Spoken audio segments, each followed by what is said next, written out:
हाँ बोलिए। Hello students, आज पिछले क्लास में आप क्या पढ़े थे?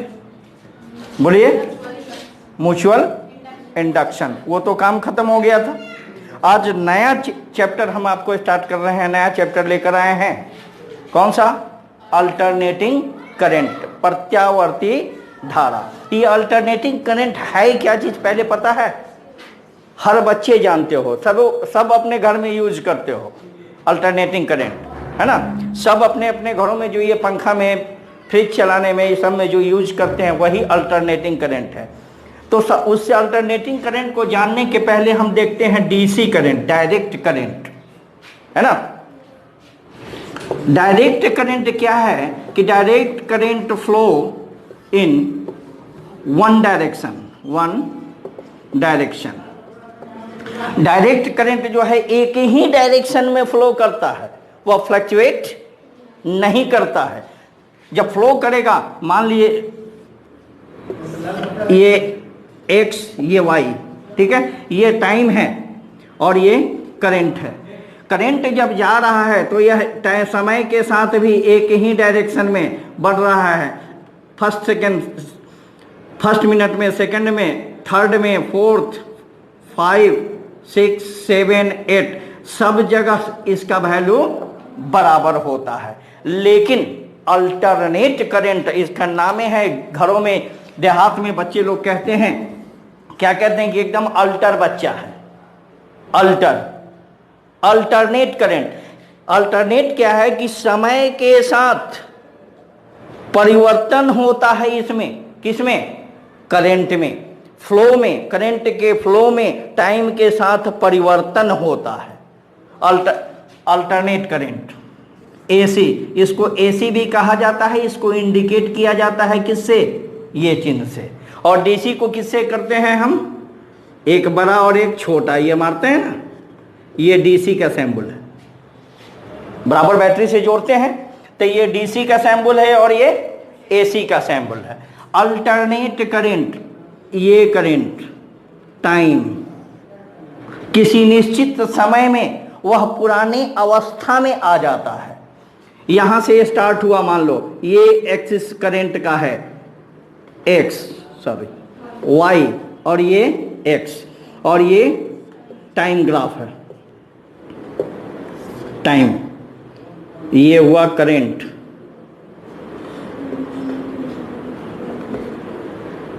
आई, और ये हुआ टाइम, ठीक है। यहां से स्टार्ट किया, एक निश्चित समय में चला चला चला ये, और यहां से फिर से घटने लगा।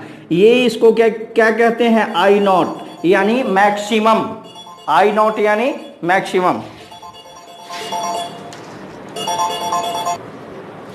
चलिए देखिए, एसी करंट, यह समय के साथ, टाइम के साथ इस विद्युत धारा में परिवर्तन होता है। यहां से चला, यहां से गया किसी पिक पॉइंट पर, जिसको पिक पॉइंट को हम क्या कहते हैं? आई नॉट, यानी मैक्सिमम। इसको क्या कहते हैं?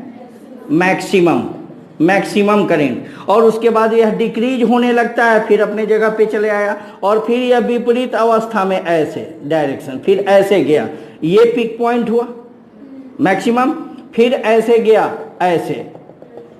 ऐसे चला जाता है। ये समय के साथ ये क्या हो रहा है? परिवर्तित। तो एसी करंट है क्या चीज? इसका डिफिनेशन हम लोग लिखें कि दैट करंट, नोट कीजिए, that current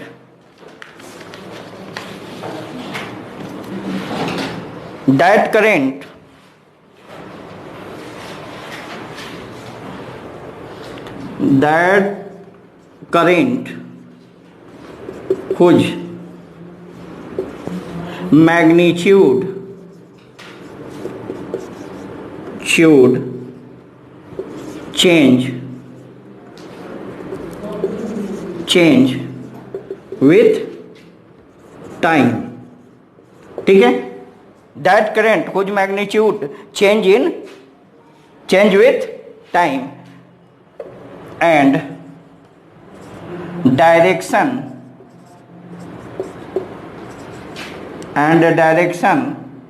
change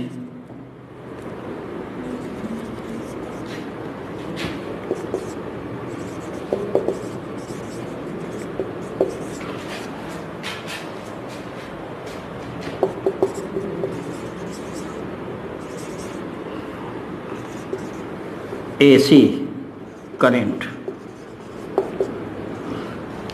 that current whose magnitude change with the time।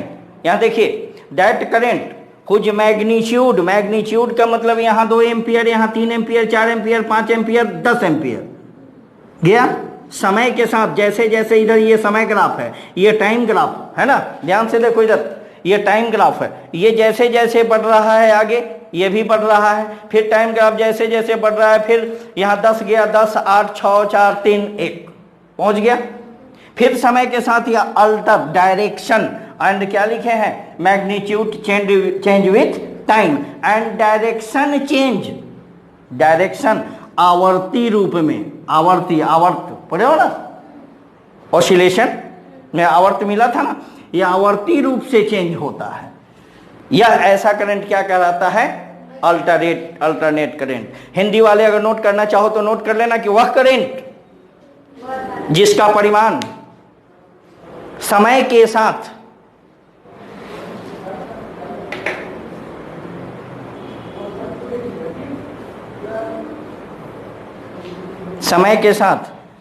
तथा दिशा आवर्ती रूप में परिवर्तित होती है।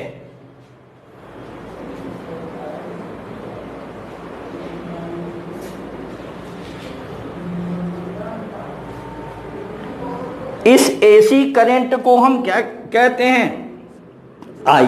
करंट को आई से इंडिकेट करते हैं कि नहीं करते हैं, इसको व्यक्त किया जाता है आई नॉट साइन ओमेगा टी।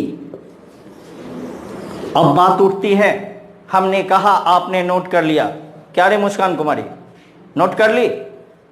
किसी ने ये नहीं पूछा कि ये आया कहां से। अगर पूछ दे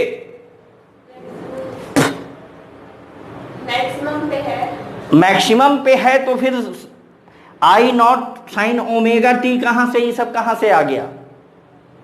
इंड्यूस्ड करंट हम लोग पढ़े हैं ना इससे पहले चैप्टर में, कि नहीं पढ़े हैं? उसी से निकला है। कहां से आया अब बताते हैं। नोट कर लिया? फटाफट नोट करो जल्दी।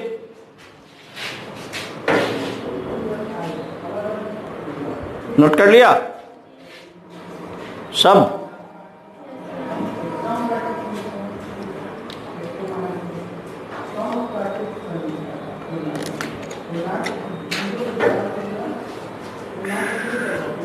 नोट हो गया?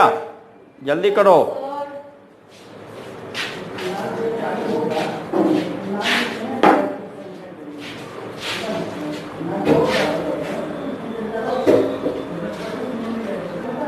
मिटा दें?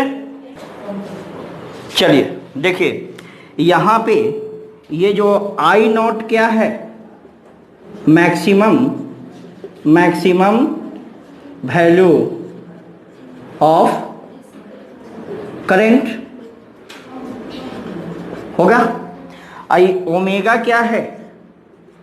ओमेगा पढ़ियो, omega theta, omega angular velocity है ना, एंगुलर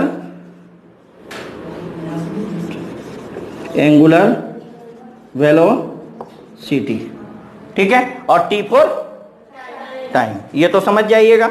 अब देखिए इसकी उत्पत्ति, ठीक है, इसकी organization of AC current, AC alternative current का ऑर्गेनाइजेशन कैसे हुआ, ठीक है, इसके विषय में हम देखते हैं। नोट कीजिए। नोट हो गया? अरे इतना बंद करना पड़ेगा हमको, जल्दी जल्दी करो।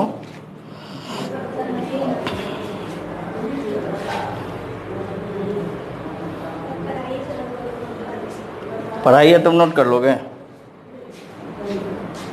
तो देखिए करंट जब भी निकलेगा तो किसी कॉइल से निकलेगा, कॉइल से निकलेगा। कॉइल बांधे हो, कॉइल देखे हो ना, बहुत सारा टर्न होता है। इफ नंबर ऑफ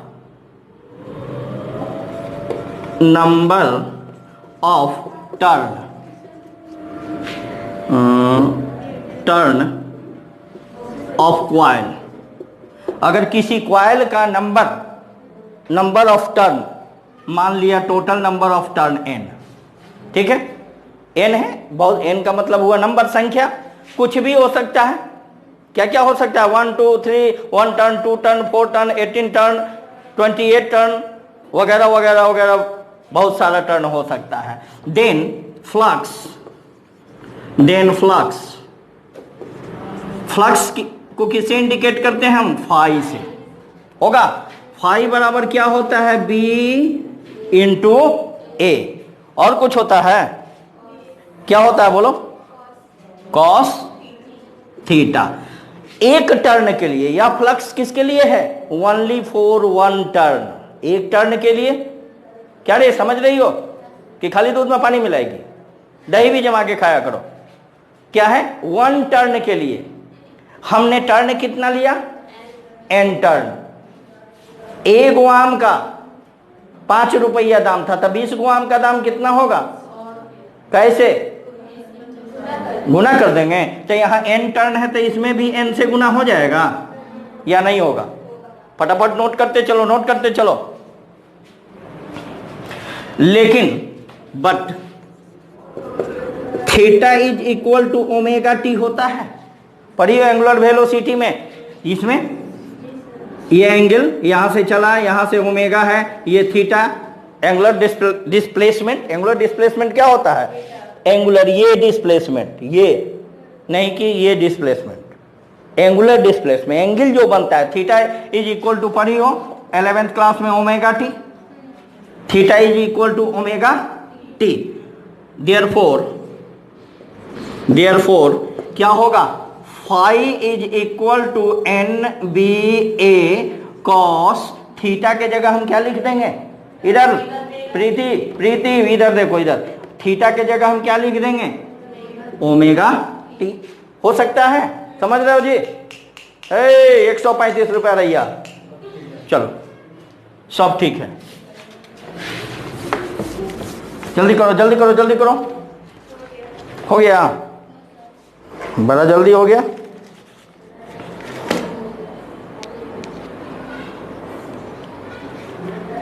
अब यहां पे जो थीटा हम लिखे हैं, इसमें क्या है? थीटा डिस्प्लेसमेंट, ओमेगा क्या है? Angular velocity. एवरेज वेलोसिटी मत समझ जाना, एंगुलर वेलोसिटी, और टी टाइम, ठीक है। तो ये फ्लक्स कितना हुआ? यहां तक हो गया, नोट हो गया। अब इसका डिफरेंशिएट करो, इसको डिफरेंशिएट करो। डिफरेंशिएट करने के लिए सर ने आपको पढ़ाया होगा, मैथ वाले सर ने, क्या? डी बाई डी टी पढ़े हैं? डी बाई, इसको डिफरेंशिएट करने के लिए क्या क्या करेंगे हम? D phi by d t होगा। अब इसमें उसी तरह क्या करेंगे, बोलिए? D by d t NBA cos omega t होगा कि नहीं? किसके रिस्पेक्ट में? With respect to time, t के रिस्पेक्ट में। डिफरेंशिएट कर सकते हो इसको? करके बताओ तो कितना हो रहा है फटाफट? MBA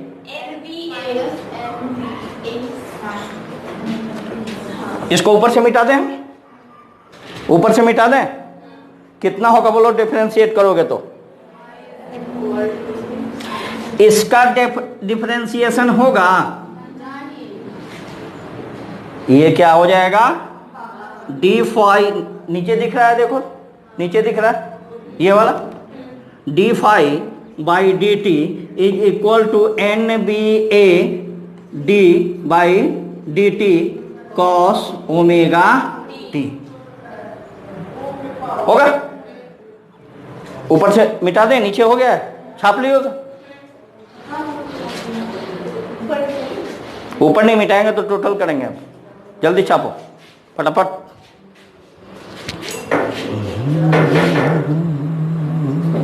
हो गया, मिटा दें, हो गया। चलिए देखिए, हाँ कहाँ छोड़े थे हम, कहाँ छोड़े थे? अरे यार, कोई दिक्कत नहीं, कोई दिक्कत नहीं, ये क्लासरूम है। क्या है? d∅/dt is equal to NBA। What is n? n क्या है तुम बोलो? अरे number of turn of coil. और b क्या है? b क्या है तुम बोलो? b क्या? मैग्नेटिक, मैग्नेटिक फील्ड, इतना दिन से पढ़ते आ रही हो। और a क्या है? एरिया लिंक्ड ऑन सरफेस, पढ़ी हो ना, magnetic field linked on a surface, वही एरिया है। NB और क्या है? कॉस। अरे पानी सूखे तब ना, d/d।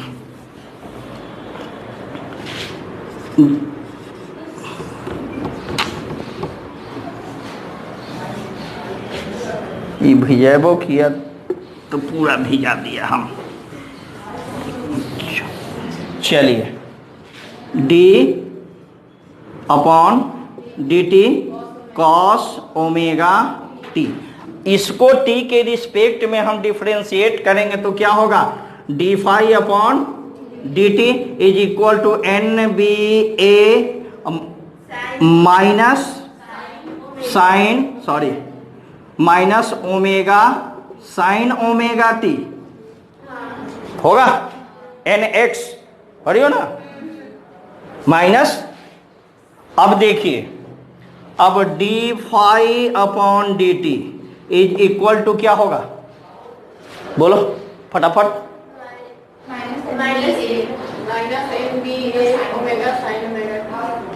माइनस NBA, इस माइनस को पहले ले लेते हैं, ओमेगा साइन ओमेगा t।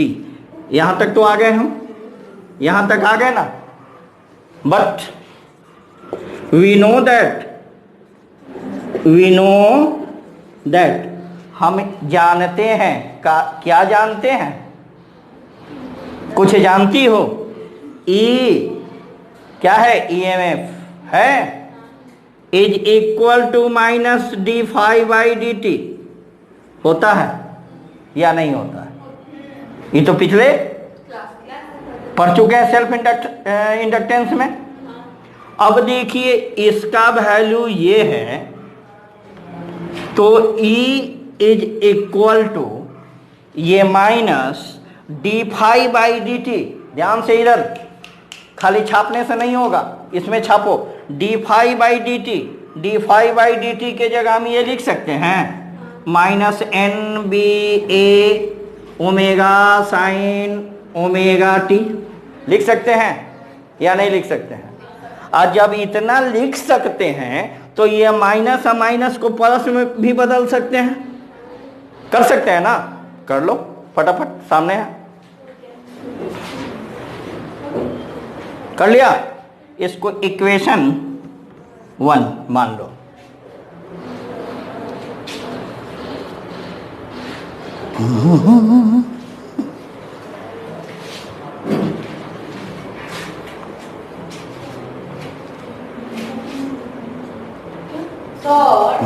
आप तो बोले थे कि माइनस डायरेक्शन बताता है। अरे तो ये भी तो माइनस डायरेक्शन है ना, बता रहा है मैग्नेटिक फील्ड का। ये तो डायरेक्शन है ना, है कि नहीं है? तो ये डायरेक्शन और ये डायरेक्शन,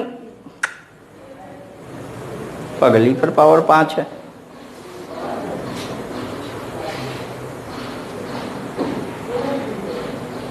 हो गया। अब देखिए,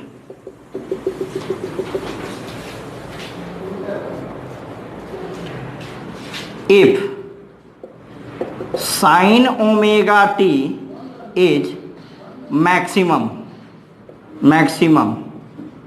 अगर मैक्सिमम होगा तो साइन इज इक्वल टू क्या होगा, इज इक्वल टू 1। 1 कैसे होगा, साइन में सबसे मैक्सिमम मान के क्या है बोलो, साइन में सबसे मैक्सिमम मान क्या है, 1 है। Sine 90 degree is equal to 1। जब करंट जब चलेगा तो यहां से चला ऐसे ऐसे ऐसे ऐसे यहां पे मैक्सिमम, जब इसको मारेंगे तो ये परपेंडिकुलर है ना, होगा ना। तो मैक्सिमम मान साइन 30 का मान कितना होता है, 1/2 यानी 0.5 हुआ ना। साइन 45 का क्या होता है, 1/√2, ये भी 1 से नीचे आ गया। साइन 0 का मान कितना होता है, 0, ये भी नीचे हो गया। साइन 60 का मान कितना होता है, √3/2। √3 का मान 1.732 में 2 से डिवाइड करोगे तो वो भी 1 से नीचे हो जाएगा। साइन 90 का मान कितना होता है, 1, यानी साइन में 1 सबसे बड़ा है, यानी मैक्सिमम वैल्यू है, इसलिए sine omega t equal to 1। Then क्या होगा, E is equal to NBA होगा, चूंकि 1।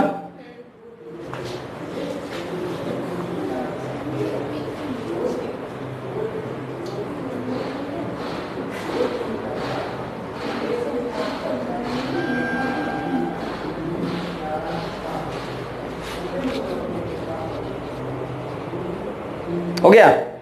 जब ये मैक्सिमम पर होगा तो ईएमएफ भी क्या होगा, मैक्सिमम। ईएमएफ भी मैक्सिमम होगा, current maximum, EMF maximum. Current maximum, magnetic field maximum, flux maximum और ईएमएफ मैक्सिमम। तो ईएमएफ मैक्सिमम को हम इससे इंडिकेट करते हैं ई नॉट से। E naught is equal to EMF maximum, ठीक है। एक तो फॉर्मूला ये आ गया, अगर ईएमएफ के टर्म में कहे तब। आ जाइए फटाफट, चलिए देखिए, यहां तक तो हम लोग आ गए थे, ठीक है। यहां तक जब आई साइन ओमेगा टी मैक्सिमम लिए तो उसका वैल्यू क्या होगा, 1। वैल्यू 1 होता है क्योंकि साइन में सबसे मैक्सिमम वैल्यू 1 ही है। तो साइन ओमेगा बराबर क्या हो जाएगा, ओमेगा टी बराबर 1।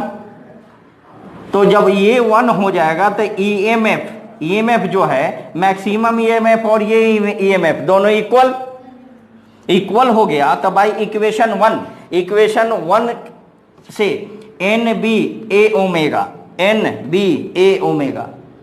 यह है ना, NB, ई के जगह क्या हो जाएगा, चूंकि ई बराबर ई नॉट है ना मैक्सिमम, तो ई के जगह हम क्या लिख दिए, ये। और देखो NBA ओमेगा क्या हो जाएगा, NBA ओमेगा, चूंकि sine omega t is equal to 1, ठीक है। इतना तक तो आ गया। अगेन बाय इक्वेशन 1, फिर इक्वेशन 1 से यहां देखिए ई क्या है, ई, ठीक है, इज इक्वल टू ये क्या है, NBA ओमेगा। NBA ओमेगा है कि नहीं है, NBA ओमेगा, इसके जगह हम ई लिख सकते हैं। अब प्लस क्या हो जाएगा, साइन ओमेगा टी। ईएमएफ के लिए एक फार्मूला आ गया आपका, ये इंड्यूस्ड ईएमएफ के लिए फार्मूला आ गया। ये कहां से आया, समझ में आया ना। साइन ओमेगा टी को हम मैक्सिमम मान रख दिए, मैक्सिमम वैल्यू। ओमेगा क्या है, एंगुलर वेलोसिटी। टी क्या है, टाइम के रिस्पेक्ट में वेलोसिटी होगा। तो साइन ऐसे जब मूव करेगा तो साइन में मैक्सिमम मान कितना, 90 डिग्री, यानी 1 रख दिए तो इसका काम खत्म। इसके जगह क्या आ गया, 1, इसके जगह 1 और ये रह गया। ये किसके बराबर हुआ, मैक्सिमम ईएमएफ के। अब इक्वेशन 1 में क्या था, ई, और यहाँ NBA ओमेगा की जगह क्या लिख देंगे हम, ई नॉट साइन ओमेगा टी। एक होते ईएमएफ के लिए इक्वेशन आगे नोट कर लो फटाफट, जल्दी।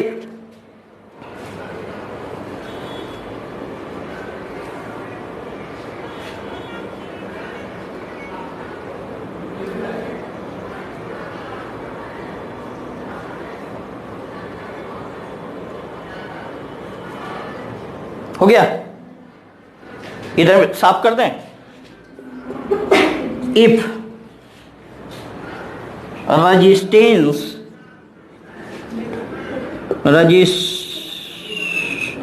resistance R in coil, अगर कॉइल में रेजिस्टेंस R लगा हो, कॉइल में रेजिस्टेंस R लगा हो, तब क्या होगा? इधर मीटर साफ कर दें। क्या रे मुस्कान, क्या हो गया? क्या है? आराम से गाल पे हाथ रख के बैठी हो। अगर किसी कॉइल में, सर्किट में रेजिस्टेंस R लगा दिया जाए,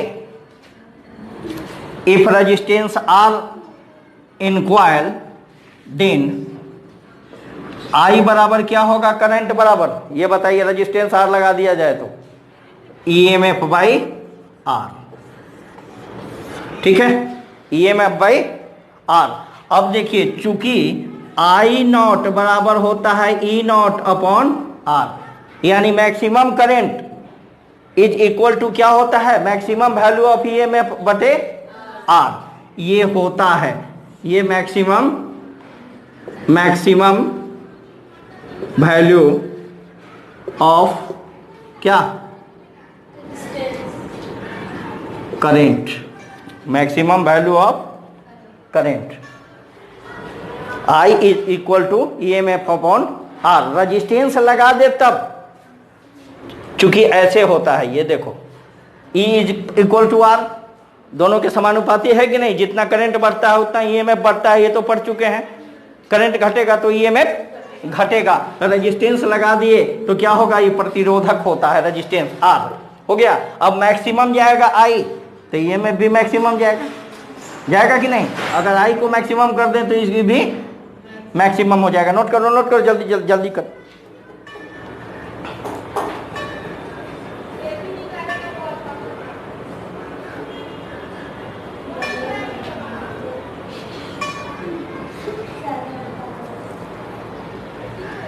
हो गया। अब देखिए, यहां I is equal to E naught sine omega t, इसी के द्वारा हम लिख सकते हैं।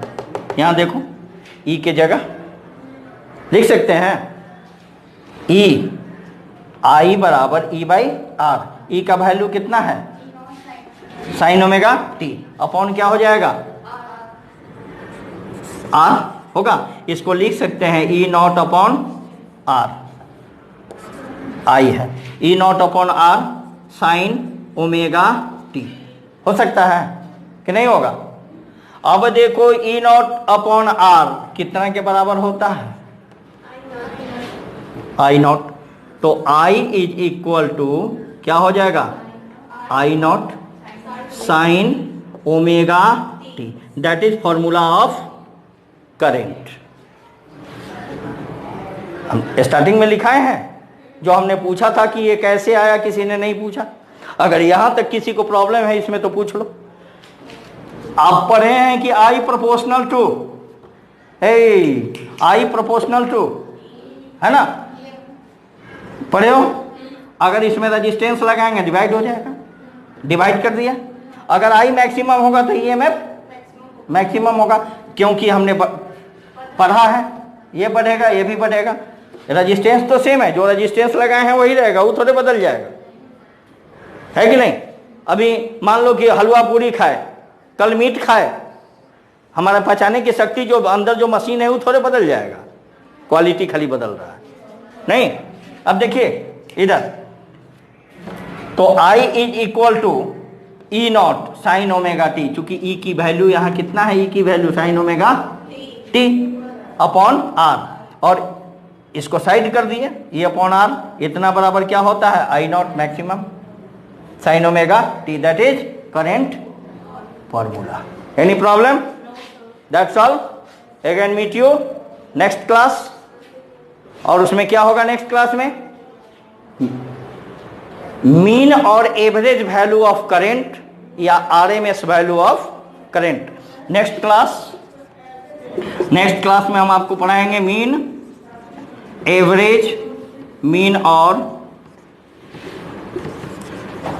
एवरेज वैल्यू ऑफ करंट, ठीक है। और अगर समय बचा तो RMS value of current. RMS का मतलब क्या हुआ? Root mean square, full form उसको हुआ root mean square value of current. और इसी का उपयोग होता है। इसके बाद इसमें 3 ही चीज है इंपॉर्टेंट। ये तो करंट का सूत्र जानना जरूरी है, इसलिए कि आप 12th क्लास के स्टूडेंट हैं, कि उसकी उत्पत्ति कहां से हुई। अगर हम कह भी सकते थे कि अल्टरनेटिंग करंट क्या है, जो समय के साथ बदलता है ना, समय के साथ, या उसको ऐसे भी आप कह सकते हैं कि अल्टरनेट प्रत्यावर्ती धारा समय के साथ अपनी पुरानी अवस्था में आ जाता है कि नहीं। ये था, ये धारा यहां से चला यहां आया और इधर से चला, फिर समय पूरा होते अपने पुरानी अवस्था में आ गया, यहां से चला था यहां आ गया, फिर ऊपर गया, समय के साथ अपनी पुरानी अवस्था को ग्रहण कर लेता है। यह भी आप बोल सकते हैं, यानी परिवर्तित होता है। तो उसका हम डायरेक्ट लिखा सकते थे कि I इक्वल टू इतना होता है बेटा, नोट कर लो। तुम लोग नोट कर भी लिया था, वो भी तुमने नहीं पूछा, हम नहीं पूछा, कि किसी ने नहीं पूछा, है ना। ये कोई खास इंपॉर्टेंट नहीं था, लेकिन न्यूमेरिकल के लिए जानना जरूरी है। मेन आपको है 3 को पढ़ना है, मीन या average value of current, RMS value, और एक LCR सर्किट। LCR सर्किट का मतलब क्या हुआ? एक L सर्किट होता है, एक C सर्किट, एक R सर्किट। L क्या है? इंडक्टेंस, है ना। C क्या है? कैपेसिटेंस। R क्या है? रेजिस्टेंस। ऐसा सर्किट जिसमें इंडक्टर, कैपेसिटर और रजिस्टर तीनों लगा हो, उस सर्किट का वैल्यू। ये तीनों में से एगो आपके एग्जाम में रहेगा, एनी हाउ 3 गो में से एगो कोई रहे, चाहे जो रहे, ठीक है। तब तक के लिए नेक्स्ट क्लास का इंतजार कीजिए, अच्छा भोजन कीजिए।